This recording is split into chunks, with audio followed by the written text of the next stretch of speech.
On today's Locked On Jayhawks, it's National Signing Day around college football. KU is bringing in arguably the greatest class they've ever had in the recruiting era. We're going to discuss why, what puts together the class, what sticks out, who probably gets on the field first, and plenty more on this National Signing Day episode of Locked On Jayhawks. You are Locked On Jayhawks, your daily podcast on the Kansas Jayhawks, part of the Locked On Podcast Network, your team every day.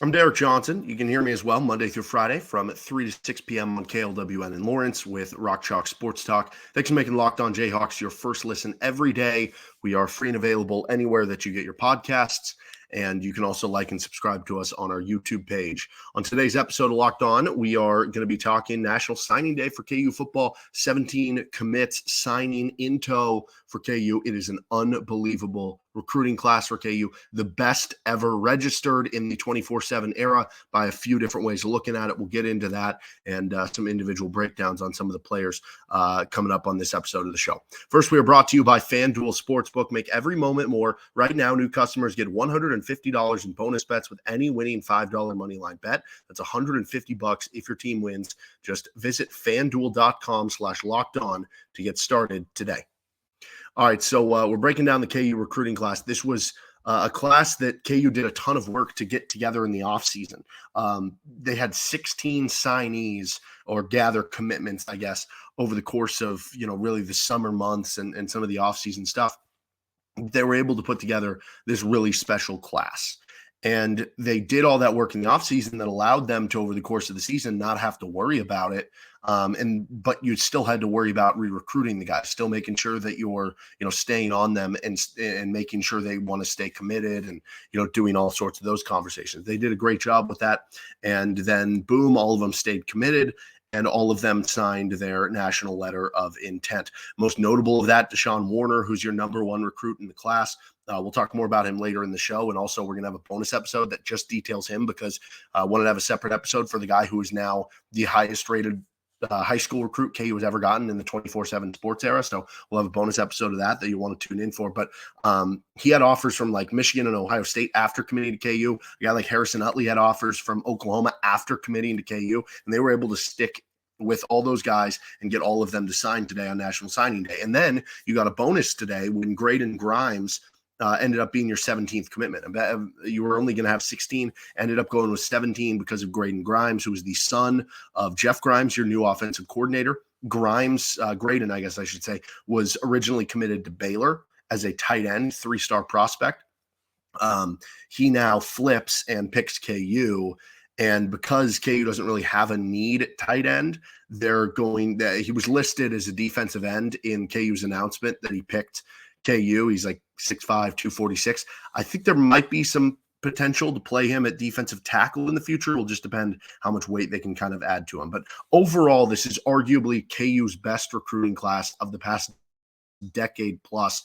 And at least since 24/7 Sports and their composite has been tracking recruiting rankings since 2010, especially if you look by quality, not by quantity. So when you look at it, there are a lot of past years, and I have this graphic I'm going to throw up if you're watching on our YouTube side of things. I'll tweet this out later if you're listening on the podcast version. But basically, KU's had a lot of other classes in the past that maybe had more commits in tow. Like you look back to the early 2010s when the transfer portal wasn't as rampant, you're bringing in 24, 32, 25, 37, 30 kids in terms of the number of commit. And some of those end up maybe blue shirting or gray shirting or some of these different other terms. Nowadays, you're not bringing in as many. So, when you look at the overall ranking, like the 2011 class for KU finished ranked 40th in the country. This one right now is, at least at time of recording, is 46th on the 24/7 ranking system. So it's not quite as highly ranked up as that one, but that 2011 class had 32 commits. This one has 17. So like when you look at the quality of player that KU is bringing in over just the pure quantity, this is the best class ever. I have a bunch of different, ways that I've sorted this out. When you look at top 500 players on the 24/7 composite, KU has 5 commits who are in the top 500. You go back to 2010 when 24/7 Sports started, the most they've ever had was 4. and that was in a class of 24 kids. You look at the top 600 kids, KU has 5. Again, that's tied for first. You look at the top 800 kids, KU still has 5 of them there. You look at the top 1,000 kids, KU has 10 top 1,000 commits in this class. The only other year that they've had more since 2010 is 2011 when they had 13. But guess what? They had 32 commits that year. So if you look at the percentage of KU's commit, top 1,000 commits, it blows everything else out. For this class of 2024, 58.8% of KU's commits. So basically almost 60% of KU's commits are top 1,000 commits. So among the ones you're getting really high quality players. The second most that KU's ever had since the 2010 24/7 sports era is last year when they had 43%. And even then, that's a huge jump, about 15, 16% up from where it was here. The next highest you have to go to is all the way back in 2011 when it was 40.6%. Beyond looking at this as, how many are top 1,000, because KU has a couple other kids who are just outside the top 1,000. What if we look at it from the measuring? Because, some years, some classes are created different. Some years classes are better or worse than others, where you can have a kid one year who's ranked 900th, the next year he might be ranked 1,100. So what if we go by the rating? Well, 24/7 Sports, their composite has a rating system.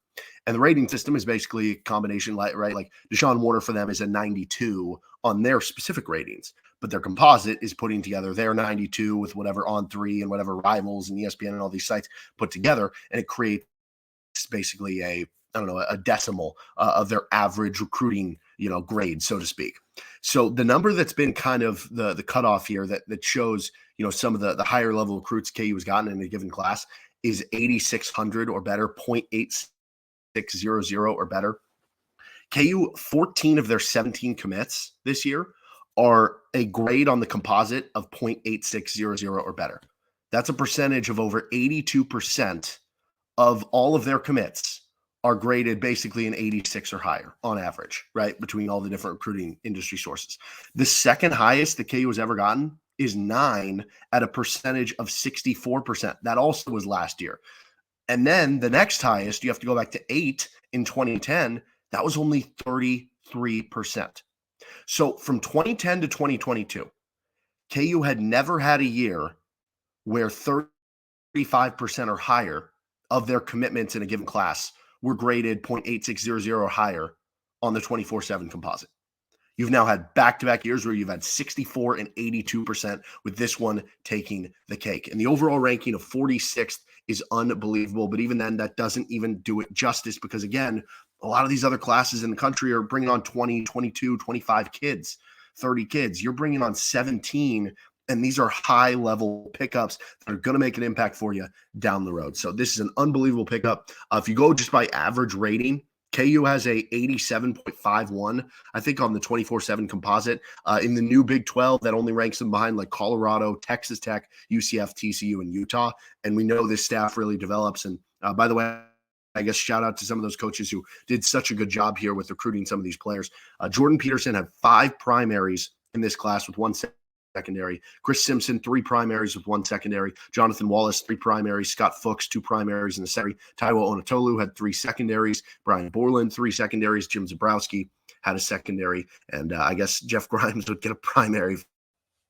So bottom line, you have now put together, because as we were going through those numbers and sharing how unbelievably great of a class that this is by quality, you saw a lot of the numbers last year were a lot better than previous years too. So now you have this unbelievable staff at coaching and developing, and you're bringing in higher level talent than we've seen in quite some time in Lawrence. That is a heck of a combo, and really exciting years to come for KU. Let's break down position by position what KU is getting here. Who hits the field first to finish up with this episode of Locked On Jayhawks? First, we are brought to you by FanDuel Sportsbook. As the weather gets colder, the NFL offers stay hot on FanDuel. Right now, new customers get $150 in bonus bets with any winning $5 moneyline bet. That's $150 back if your team wins. If you've been thinking about joining FanDuel, there's no better time to get in on the action. The app is so easy to use. There's a wide range of betting options, including spreads, player props, over-unders, and more. You can get futures on the college football playoff. I think Michigan's going like 220. Alabama's around there. Washington's like 6-7 to 1 right now. You can get futures to win the Super Bowl. Chiefs are, not as high as normal at this point in time. Still, not overly overwhelming odds, but you can get in on that. Patrick Mahomes win MVP if you think he's just going to kill it these last 3 weeks and people don't want to give it to Brock Purdy. You can bet on individual games, including the Yale game coming up on Friday. So visit FanDuel.com/lockedon and kick off the NFL season with FanDuel, an official partner of the NFL. What is KU getting position by position? So all these rankings that I'm about to go over are 24/7 composite rankings, just to save time so I don't have to say it each and every time. Let's start with the quarterback position. One of the frontliners of the class, anytime you bring on a quarterback, Isaiah Marshall is top 900 in the country there. He's a 6 foot, 205-pound dual threat quarterback who led his team to the Detroit State title, the Michigan State title, and being from Detroit, you continue to establish this pipeline. He's the possible future of the quarterback position, post Jalen Daniels, right? And who knows, maybe if Jalen gets injured again next year, would it be Isaiah Marshall? Would it be Cole Ballard? That'll be an interesting backup battle next season. And then 2025, David McCombs comes in. That becomes an interesting battle with those two young, stud quarterbacks. But Marshall is a hard runner. He's a fast runner. He's got a very accurate arm, good arm strength downfield. I wouldn't quite describe it as live an arm of Jalen Daniels, but really good player. Expect him to be a stud in the future for you at the quarterback position. Running back position, 2 players coming on. Harry Stewart, who is a top 700 overall. He is 5'9", 215 pounds. He is a solid one-cut runner, kind of the similar, like Devin Neal I would describe as a one-cut runner. I wouldn't describe him the same way as Devin Neal, but it's like that same trait. He does have a little Daniel Highshaw to him in some of his breaking tackle abilities. Again, not quite that strong. It almost is kind of a mix of like Devin Neal and Daniel Highshaw. I don't mean that from a standpoint, I don't want to get people's hopes up that he would be the best of both worlds. I'm saying it's kind of somewhere in the middle there. He is the faster of the two backs if you look at like high school track times, but it was interesting when I watched the highlights and stuff of both these players, I came away more impressed with Red Martel's speed on tape, but then I went and looked at the high school numbers and, Stewart was definitely faster in some of the like 100-meter and 200-meter dashes and stuff like that. Martel is 5'9", 205. He's a top 1,000 player. I think he's a little shiftier than Harry Stewart is. He stops and starts better. I'm a bit more in on Martel. Maybe that's a competition thing. Martel played a level of high school football. I think with Stewart, he has more of the physical tools. So maybe if you get him with good coaching staff, which KU has, maybe he unlocks those more and maybe his potential is higher. But I like both these backs that KU is bringing in. And if you go watch some Red Martel highlights, there's this one where he does this incredible jump cut, which jump cutting is such an important part of KU's offense that I really think he's going to work at KU. When you look at the offensive line, a lot of players coming in. Carter Lavrewski, he is top 1,000 overall. He projects, I think, to be an offensive tackle. He's 6'6", 275, so you got the big frame on you already. He is KU's second highest graded on the composite of the offensive linemen. So you get him in. Then David Abajian, he is top 900. He's your top rated offensive lineman by the composite, 6'5", 285. At 6'5", I think the idea here, obviously that gives you a frame that you could play tackle. I think Abajian would be more of your swing guy.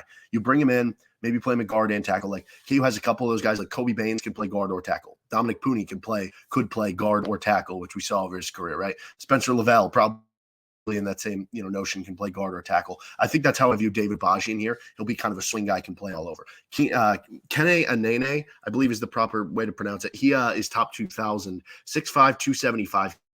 He's more of not as explosive as an athlete, but he's got a good frame. He has a really long wingspan. Maybe that means he can play tackle. He's really smart though too. Maybe he ends up being your future center or something like that with some of those smarts. But I think because of the length, maybe he does look at guard or tackle. But again, I think he's more of a swing guy that could maybe play kind of all over for you. And then you have Harrison Utley, who is top 1,100 overall, 6'3", 290. At 6'3", you would kind of think maybe an interior guy. But really impressive because he's from Norman, Oklahoma, and he picked KU. Then Oklahoma came calling, being like, no, we want you. He stuck through and grew up a fan and everything, stuck through with his commitment to KU. He has a mean streak to him. He's a good athlete. Harrison Utley, I think, is going to be one of those players KU fans are really going to grow to love.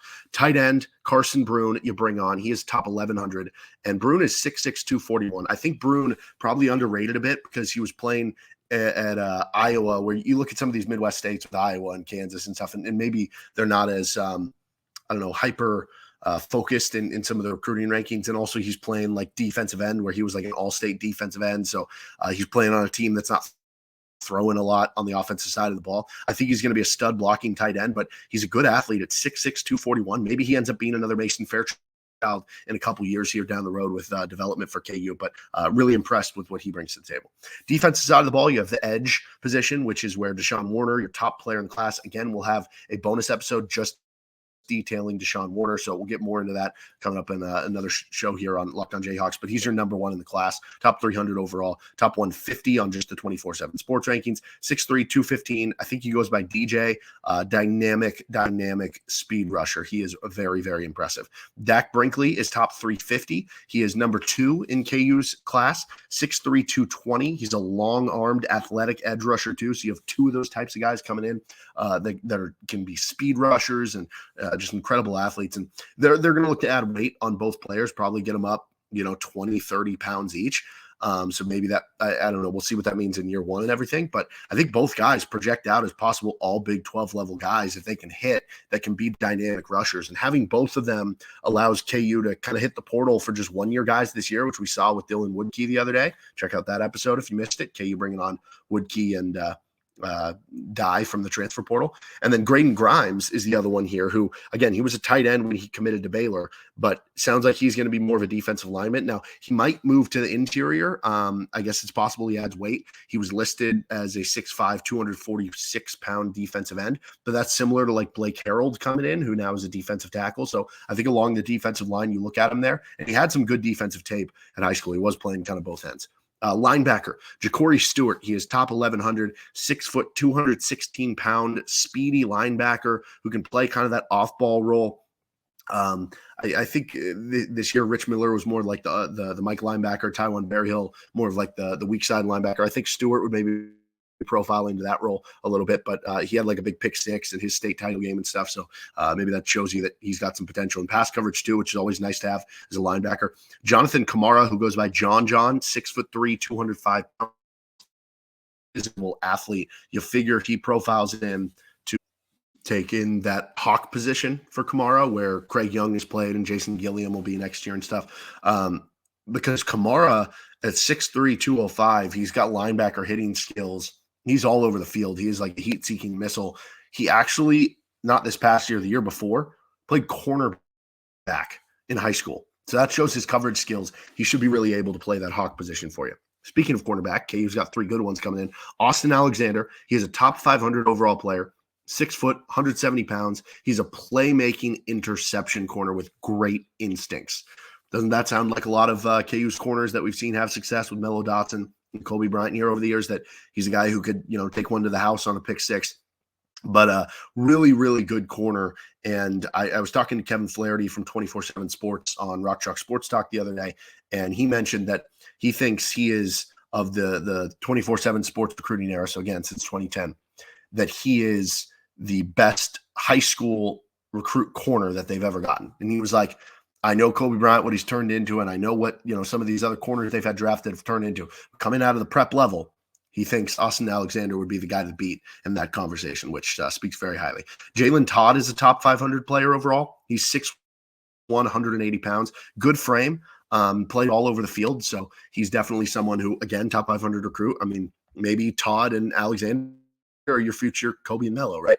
And then Andre Gibson, don't sleep on him either. Top 1,100 overall, 5'10", 180 pounds. I think the beauty of this, he has good speed. He played some nickel early in his high school career. He's a good return man. So maybe somebody you look at as being a possible kick returner, punt returner down the road, good with ball skills. But I mean, the way you look at it, like if he was good in the nickel at one point and maybe a little more undersized compared to the other two, maybe that is your starting corners in 2-3 years, right? Alexander and Todd on the outside, Gibson is kind of your nickel back. You have one safety coming in, Damani Maxson. He is top 500 overall, 6'1", 180 pounds, hard-hitting safety, who I remember when he committed to KU, there were some KU comps about Mike Lee, but maybe with even a little bit more like athleticism or speed to him. That's an exciting comp because KU fans love Mike Lee and he would hit the brakes off of you. But I think maybe if there's more speed or athleticism, maybe even better in coverage a little bit.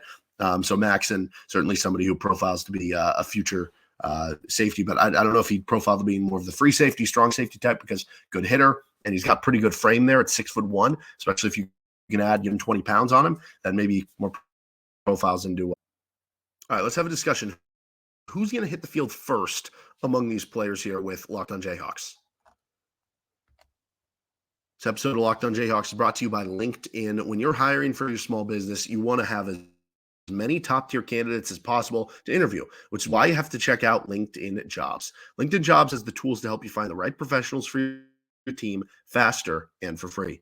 LinkedIn isn't just another job board. They have a vast network of more than 1 billion professionals, which makes it the best place to hire. Hiring is easy when you have that many qualified candidates. So easy, in fact, that 86% of small businesses get a qualified candidate within 24 hours. They even just launched a feature that helps you write your own job descriptions, making the process even easier and quicker. Post your job for free at linkedin.com/lockedoncollege. That is linkedin.com/lockedoncollege to post your job for free. Terms and conditions apply.